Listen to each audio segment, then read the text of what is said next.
Hello friends, welcome back to the video lecture series on the topic construction technology, and today we are going to start a new module named masonry. तो construction technology subject में आज हम नया topic जो start करने वाले हैं वो है masonry. So now quickly moving towards the content. Masonry में be defined as the construction of building units bonded together with mortar. तो यहाँ पर कंस्ट्रक्शन ऑफ बिल्डिंग यूनिट्स, जैसे कि ये जो टर्म है कंस्ट्रक्शन ऑफ बिल्डिंग यूनिट्स, तो इसके एग्जांपल्स हमें मालूम है ब्रिक्स है या फिर स्टोन्स है. तो with the help of these things जो हम कंस्ट्रक्शन करते हैं उसे मैसनरी बोलते हैं. बॉन्डेड टुगेदर मतलब वो एक साथ जिस चीज से जुड़ते हैं उसे मोर्टर कहते हैं. ये सीमेंट मोर्टर है.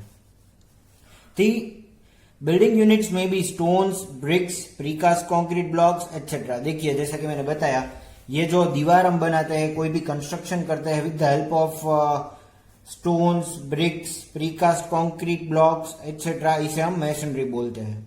Depending upon the type of building units used, masonry can be classified into the following categories. मतलब जिस चीज से हम ये दीवार बनाते हैं या कंस्ट्रक्शन कर सकते हैं, मतलब कंस्ट्रक्शन बिल्डिंग यूनिट जो हमने इस्तेमाल किए हैं उसके ऊपर से हम इसको कैटेगराइज कर सकते हैं. जैसे कि ब्रिक मैसनरी, अगर हम ब्रिक से दीवार खड़ी करते हैं तो स्टोन मैसनरी, पत्थर की दीवार बना सकते हैं. होलो कंक्रीट ब्लॉक मैसनरी, आपको मालूम है कि हम होलो मतलब बीच में से जो कंक्रीट ब्लॉक्स होलो रहते हैं उसका भी मैन्युफैक्चर होता है और उससे भी दीवार खड़ी हो सकती है, तो उसे हम होलो कंक्रीट ब्लॉक मैसनरी बोल सकते हैं. देन रेनफोर्स ब्रिक मैसनरी, मतलब उस ब्लॉक में अगर रेनफोर्समेंट मौजूद है फॉर स्ट्रेंथ तो उसे हम रेनफोर्स ब्रिक मैसनरी बोल सकते हैं. And the fifth type is composite masonry, मतलब एक से ज्यादा अगर मटेरियल यूज करते हैं उसे हम कंपोजिट मैसनरी बोल सकते हैं. जैसे कि अगर कोई भी दीवार हमने with the help of stones और ब्रिक दोनों इस्तेमाल करके बनाई है तो इसे कंपोजिट मैसनरी बता सकते हैं हम. So this was the basic concept of the topic masonry. And now moving further, here I have shown a typical sketch of a brick, standard size brick. एक स्टैंडर्ड साइज ब्रिक का मैंने एक sketch यहाँ पे draw किया है, जिसके ऊपर से मैं कुछ मैसनरी टर्मिनोलॉजीज सिखाऊंगा, यहाँ पे दिखाऊंगा, रीड करेंगे हम लोग.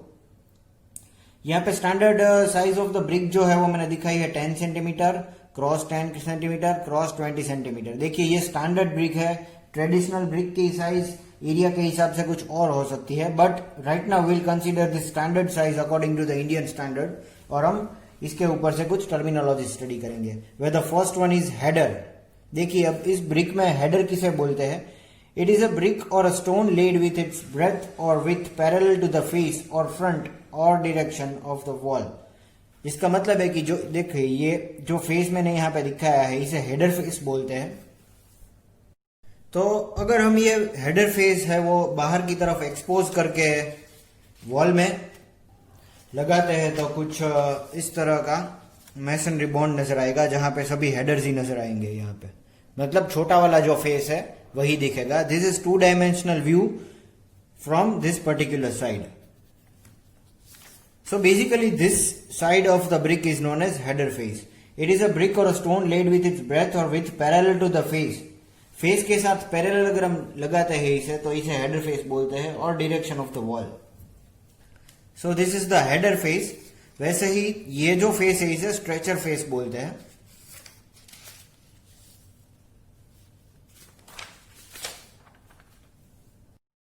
मतलब ये जो लॉन्गर फेस है, you can define it yourself, आप कैसे भी इसे डिफाइन कर सकते हैं, but the thing is this face of any brick is known as stretcher face or this face is known as header face. These are the two main components of a brick, or we can say leveling of the brick. Now we'll say bond. This is the method of arranging bricks so that the individual units are laid together. मतलब ये देखिए ये एक arrangement है, arrangement. This is the method of arranging the bricks. मतलब आप अगर कोई भी एक दीवार बनाते हैं तो उसमें ब्रिक्स की अरेंजमेंट आप बहुत तरीके से कर सकते हैं. There are numerous types of bonds. तो इस मेथड को आप बॉन्ड बोल सकते हैं. Bonding is essential to the eliminate continuous vertical joints both in body as well as on the face of the wall. तो जैसा कि मैंने ये फिगर दिखाया था आप लोग को, देखिए इसमें क्या है कि कोई भी एक वर्टिकल जॉइंट नहीं है. अगर आप देखेंगे इसमें तो कोई भी एक वर्टिकल जॉइंट नहीं है, ताकि अगर इसमें कंटिन्यूअस वर्टिकल जॉइंट है कहीं पर भी हमारी दीवार में कंस्ट्रक्शन में, तो मतलब ये एक इसका फेलियर पॉइंट हो सकता है कभी भी अगर लेटरल लोड आता है तो. So now will understand the definition. Bonding is essential to eliminate continuous vertical joints. देखिए इसमें कंटिन्यूअस वर्टिकल ज्वाइंट्स नहीं है. ब्रिक्स हम ऑल्टरनेटली लगाते हैं, एक के ऊपर एक alternately, both in body as well as on the face of the wall. So basically we know that now bond is the arrangement of the brick. हम bricks दीवार बनाने के लिए किस तरह से अरेंज करते हैं उसे बॉन्ड बोलते हैं. Then course, it is the horizontal layer of the masonry unit. देखिए ये कोर्स क्या हो गया, तो ये हॉरिजॉन्टल लेयर हो गया मैसनरी यूनिट का. सपोज ये दीवार है हमारी, तो ये पूरी जो लाइन है, रोज है, उसे कोर्स बोल सकते हैं हम. मतलब ये हो गया एक कोर्स, या दूसरा कोर्स, तीसरा और ये चौथा. मतलब there are 4 different courses in this wall. This is the header courses. See we know that this are header courses. सभी हेडर्स ही दिख रहे हैं इसमें. ये सिर्फ एग्जाम्पल के लिए है, but our main aim was to understand what is course. मतलब एक रो में लगी जाने वाली सभी bricks, that is known as course.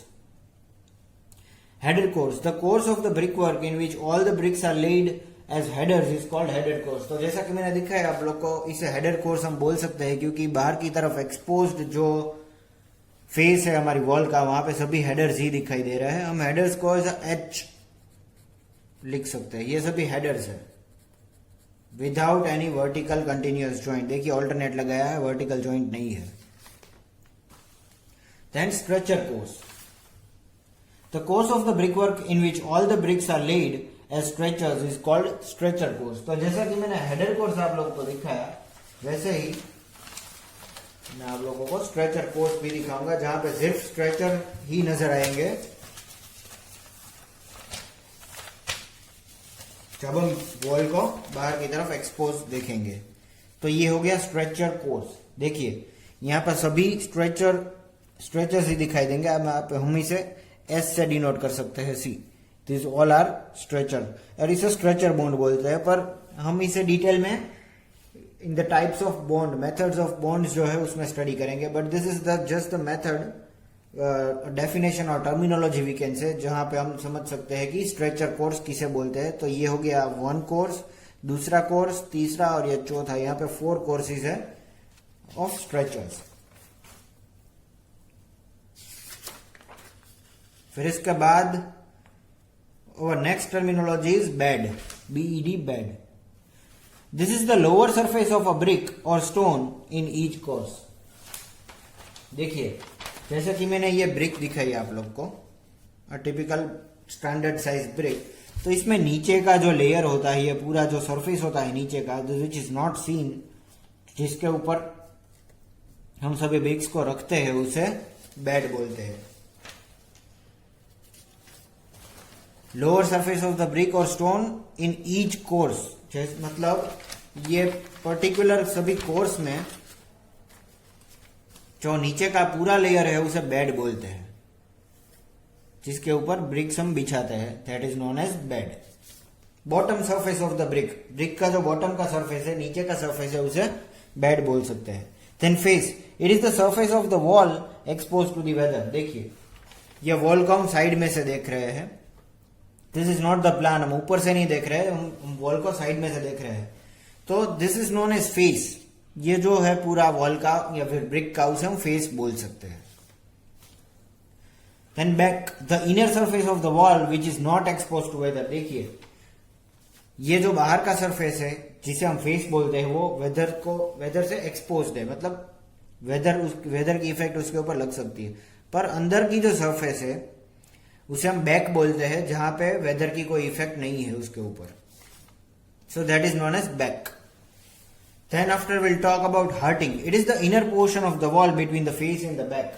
मतलब जैसे कि मैंने दिखाया आप लोग को, ये हो गया फेस और इसके पीछे होगा बैक. बट इन दोनों पोर्शन के बीच का जो भी पोर्शन है, कोर पोर्शन है, उसे हम हार्टिंग बोल सकते हैं. HEART, हार्टिंग.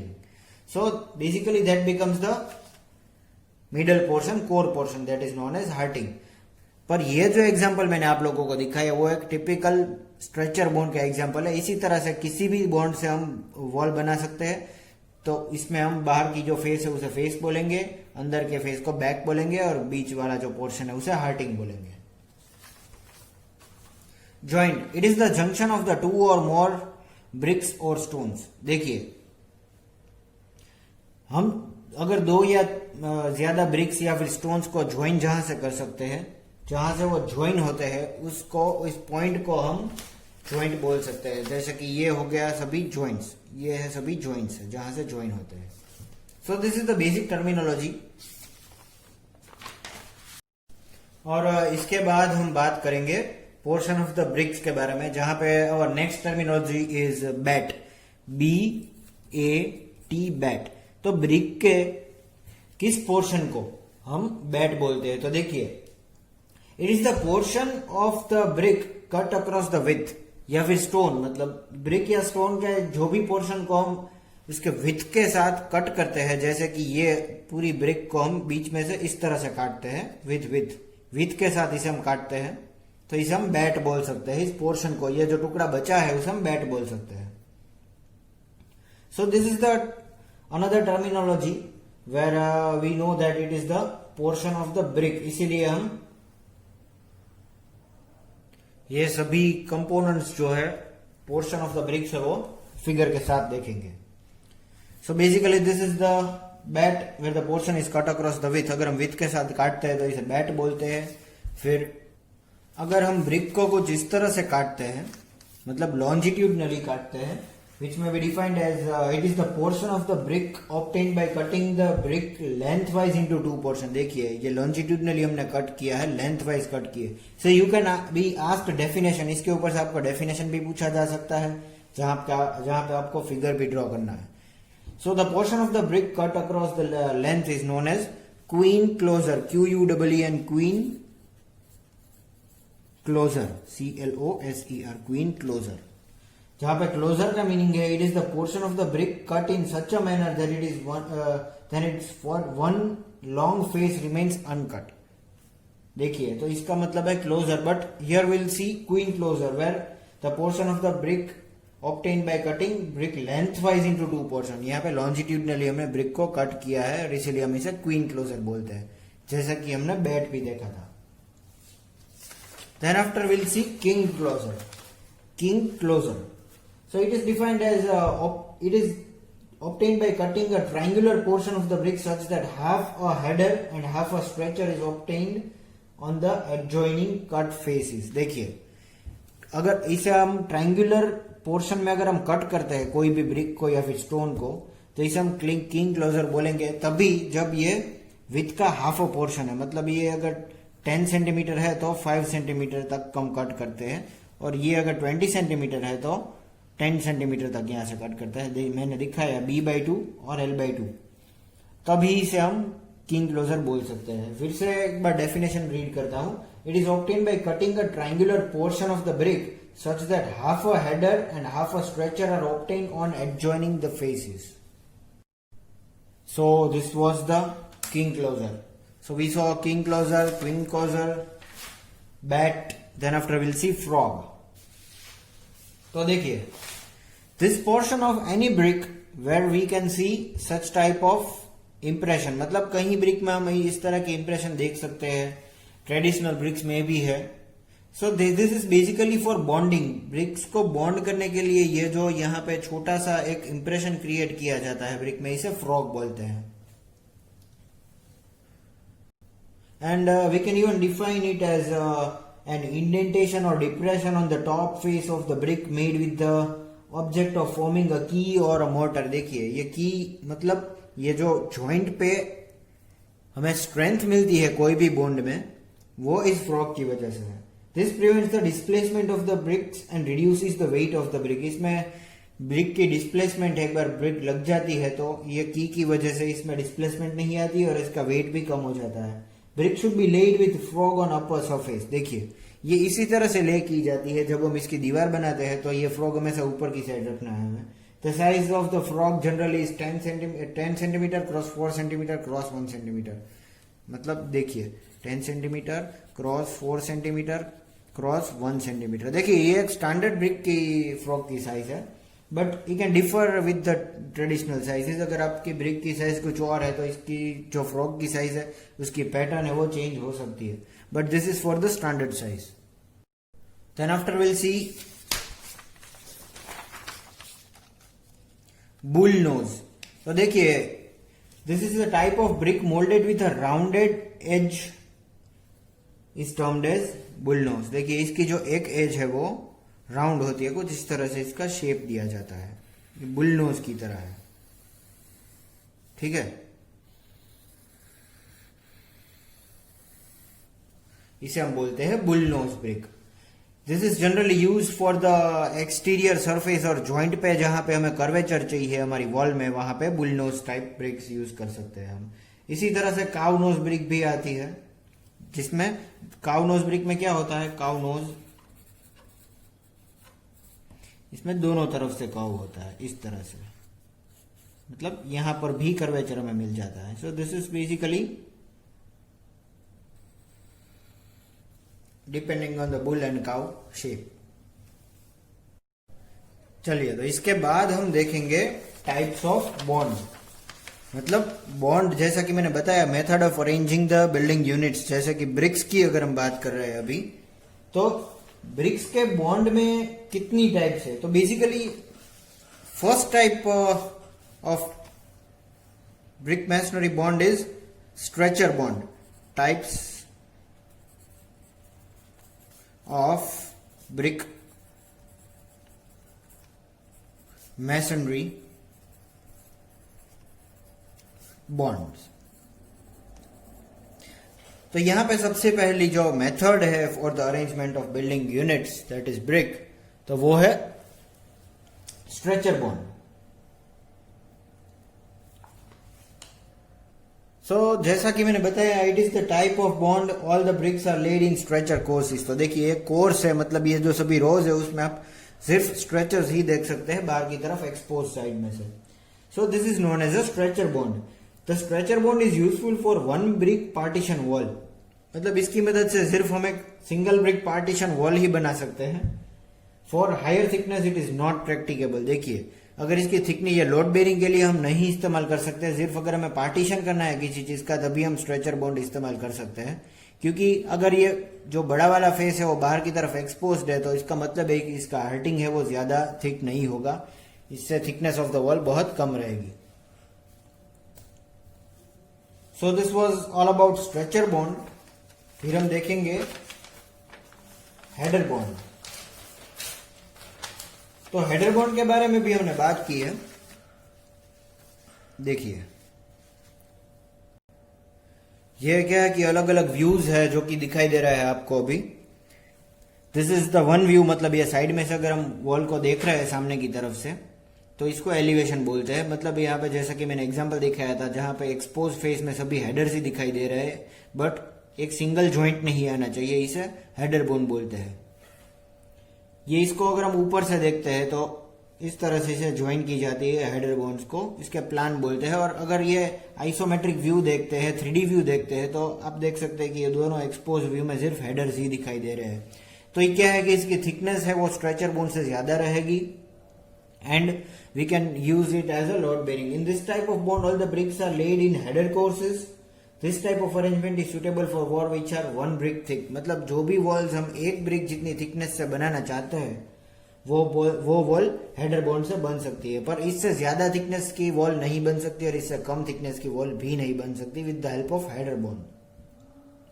This is also suitable for construction of a curved walls. अगर कर्व कर्वेचर करना चाहते हैं हम वॉल में तो हेडर बॉन्ड से हम कर सकते हैं। This is used in the construction of footings. देखिए ये फुटिंग बनाने में भी काम आती है, जैसे कि हमने पिछले जो मॉड्यूल था फाउंडेशन उसमें देखा था।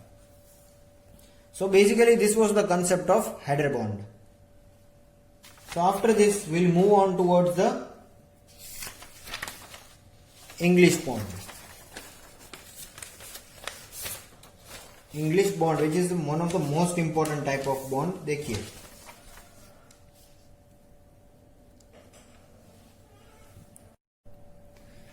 अगर आपने नोटिस किया होगा तो in this type of bond alternate courses of headers and stretchers are lead.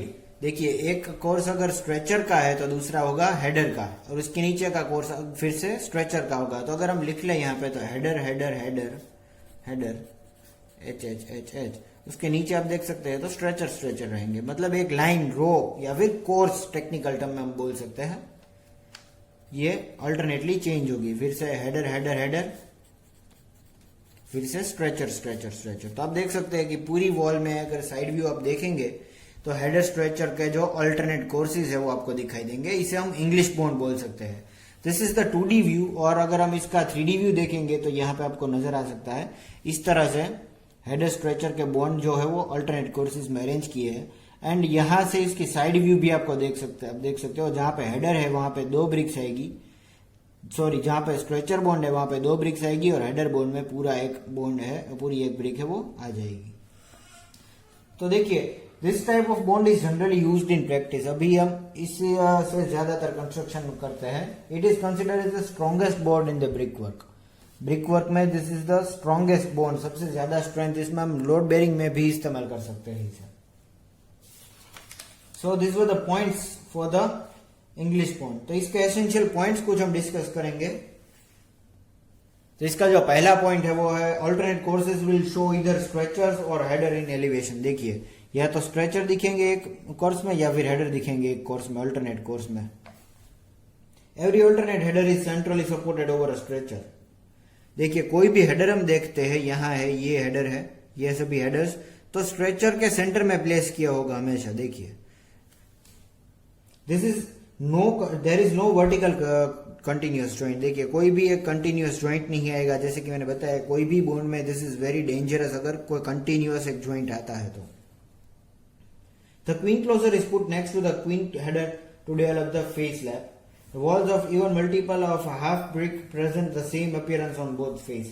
Walls of odd multiple of half brick will show stretchers on one face and headers on the other face. So these were few characteristics. आप ये figure के ऊपर से भी समझ सकते हैं, basic information है ऑन द इंग्लिश बॉन्ड। तो आफ्टर इंग्लिश बॉन्ड हम देखेंगे फ्लेमिश बॉन्ड।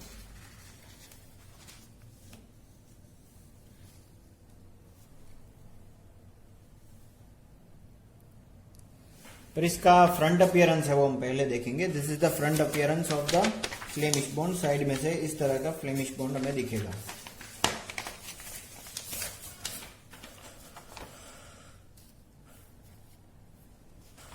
देखिए इन this type of bond each course is comprised of alternate headers and stretchers. मतलब एक ही कोर्स, मतलब एक ही रो में हम देखेंगे तो यहाँ पे फ्लेमिश बॉन्ड में एक कोर्स में अल्टरनेट, एक तो स्ट्रेचर है यहाँ पे तो एक हेडर होगा, फिर से स्ट्रेचर हेडर स्ट्रेचर हेडर। तो यहाँ पे अल्टरनेटली हमने ब्रिक्स चेंज, मतलब ब्रिक की अलाइनमेंट चेंज की है इन अ सिंगल कोर्स। फिर से यहाँ पे अगर हेडर से स्टार्ट करते हैं तो stretcher header stretcher header stretcher. So इसे हम फ्लेमिश बॉन्ड बोलते हैं। फिर से डिफाइन करता हूं एक बार फ्लेमिश बॉन्ड को। In this type of bond, each course is comprised of alternate headers and stretchers. Every header is centrally supported over a stretcher. देखिए कोई भी हेडर हम देखेंगे तो स्ट्रेचर के सेंटर में सपोर्टेड है। देखिए ये हेडर है तो ये स्ट्रेचर के सेंटर में सपोर्टेड है, ये हेडर नीचे वाले स्ट्रेचर के सेंटर में सपोर्टेड है। Every alternate course starts with a header at the corner. देखिए अल्टरनेट कोर्स जैसे कि ये है, हेडर से स्टार्ट हुआ, ये भी हेडर से स्टार्ट हुआ, ये भी हेडर से स्टार्ट हुआ, पर जो स्ट्रेचर से स्टार्ट हुआ था कोर्स उसका अल्टरनेट सभी स्ट्रेचर से स्टार्ट होगा। सो this is basic characteristics of Flemish bond. इसमें भी दो टाइप्स है, डबल फ्लेमिश और सिंगल फ्लेमिश बॉन्ड। अगर हम डबल फ्लेमिश बॉन्ड की या फिर सिंगल फ्लेमिश बॉन्ड की बात करते हैं तो हम ये फिगर देखेंगे।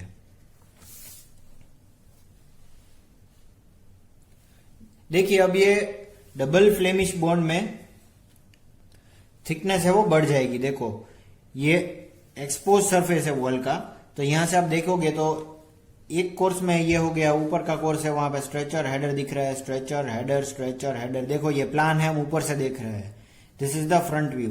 तो फ्रंट व्यू में से कुछ इस तरह से दिखेगा, बाहर की एक्सपोज सरफेस में से stretcher header stretcher header stretcher header stretcher. तो फिर से उसके नीचे भी ये हेडर से स्टार्ट होगा तो अल्टरनेट कोर्स में अल्टरनेटली ब्रिक अलाइंड होगी। तो बाहर से तो ये फ्लेमिश बॉन्ड दिखेगा ही, पर क्या है कि इसकी जो थिकनेस है पूरी वॉल की वो 1.5 ब्रिक थिक है, बीच में भी एक छोटी ब्रिक आ गई देखिए। तो इस तरह से इसे अलाइन की है, और अगर इस तरह से हम अलाइन करते हैं तो पीछे से भी ये इनर पोर्शन में से भी ये फ्लेमिश बॉन्ड ही दिखेगा। देखो ये बाहर की तरफ से ही दिख रही है, पर अंदर से भी अगर ये फ्लेमिश बॉन्ड दिखे अंदर की तरफ से तो इसे डबल फ्लेमिश बॉन्ड बोल सकते हैं हम। दोनों भी सेम ही है, ऑड कोर्सेज है, इवन कोर्स है। पर अगर ये सिंगल फ्लेमिश बॉन्ड है तो बाहर की तरफ से तो ये फ्लेमिश बॉन्ड दिखेगा, पर अंदर की तरफ से या तो स्ट्रेचर या फिर हेडर कोर्स ही दिखेगा। देखिए यहां से आप देखोगे प्लान में, पर ये अगर हम इसमें एलिवेशन देखेंगे तो ये यहां से फ्लेमिश बॉन्ड दिखेगा और यहां से देखेंगे तो ये हेडर कोर्स दिखेगा। सिमिलरली ओवर हियर यहां से देखेंगे तो फ्लेमिश बॉन्ड दिखेगा, यहां से देखेंगे तो ये स्ट्रेचर बॉन्ड दिखेगा। तो इसीलिए हम इसे सिंगल फ्लेमिश, एक ही तरफ से फ्लेमिश बॉन्ड बोलते हैं। So this is the basic characteristic of Flemish bond, and these were the two types of Flemish bond, that is double and single Flemish bond. Okay, तो दोस्तों इंग्लिश और Flemish bond समझने के बाद हम इसके दोनों मेन डिफरेंसेस, जो की डिफरेंसेस है बिटवीन द बोथ, वो हम डिटेल में देखेंगे। So these are the few 5-point differences between the both English or Flemish bond, where the first one is more compact and stronger for walls having thickness more than 1.5 brick. देखिए अगर ये 1 से 1.5 brick से ज्यादा इसकी thickness है तो ये कॉम्पैक्ट और स्ट्रॉन्ग है, जैसा कि मैंने बताया आप लोग को। इंग्लिश बॉन्ड एकदम स्ट्रॉन्ग है, this is most commonly use. Compact size मतलब इसकी जो विड्थ है वो कम रहती है, और ये कंपैरेटिवली इसकी वॉल की थिकनेस के कंपेयर में इसकी जो स्ट्रेंथ है वो ज्यादा रहती है। Less compact and stronger, this is also strong but compare to English bond this is less compact and less strong. इसके कंपेयर में इसकी स्ट्रेंथ कम रहती है फ्लेमिश बॉन्ड में। Not pleasing appearance of the facing, देखिए बाहर से एलिवेशन अगर हम देखेंगे तो कंपेयर टू फ्लेमिश बॉन्ड ये इतना अट्रैक्टिव नहीं दिखेगा। More pleasing appearance of the facing, ये फ्लेमिश बॉन्ड है वो कंपेयर टू इंग्लिश बॉन्ड ज्यादा अट्रैक्टिव दिखेगा, क्योंकि हर एक कोर्स में इसमें हेडर और स्ट्रेचर चेंज हो गए। No strict supervision and skill required, देखिए यहाँ पे ज्यादा सुपरविजन या फिर स्किल्ड लेबर की रिक्वायरमेंट नहीं है, कोई भी मेसन है वो इंग्लिश बॉन्ड बहुत आसानी से लगा सकता है। Good workmanship and careful supervision is required, देखिए यहाँ पे ज्यादा ध्यान रखना है हमें, क्योंकि एक ही कोर्स में हर बार हमें हेडर और स्ट्रेचर चेंज करना है, और इसी तरह से पीछे की तरफ भी हर बार ये चेंज होगा। So it requires good workmanship and skilful labours are required here. It is more in cost, this is less in cost, मतलब दिस इज चीपर। ये क्यों है? क्योंकि ये देखिए यहाँ पे few brick beds are used, यार number of brick beds are use. तो इसका यहाँ पर मतलब है कि यहाँ पे जो नंबर ऑफ ब्रिक्स है वो ज्यादा रहेगी ड्यू टू थिकनेस इसकी ज्यादा रहेगी, और फ्लेमिश बॉन्ड में थिकनेस कम रहेगी, तो ये चीपर रहेगा और ये मोर कॉस्ट इसका है। Few bricks are used, few brick beds are used and number of brick beds are used. Brick beds जैसे कि मैंने बताया, कोई भी ब्रिक को अगर हम विथ वाइज कट करते हैं तो उसे बैट बोलते हैं। तो यहाँ पे कम ब्रिक बेड्स इस्तेमाल है करते हैं हम इंग्लिश बॉन्ड में, और फ्लेमिश बॉन्ड में ज्यादा ब्रिक बेड्स चाहिए होते हैं। So friends, this was all about today's lecture. In my next lecture will continue with the type of bond. ये जो हम टाइप्स ऑफ बॉन्ड देख रहे हैं वो हम नेक्स्ट लेक्चर में कंटिन्यू करेंगे। यहाँ से आफ्टर हमने 3 टाइप्स ऑफ बॉन्ड देखे, header bond, stretcher bond, English और Flemish bond. So thank you for watching and wait for my next videos.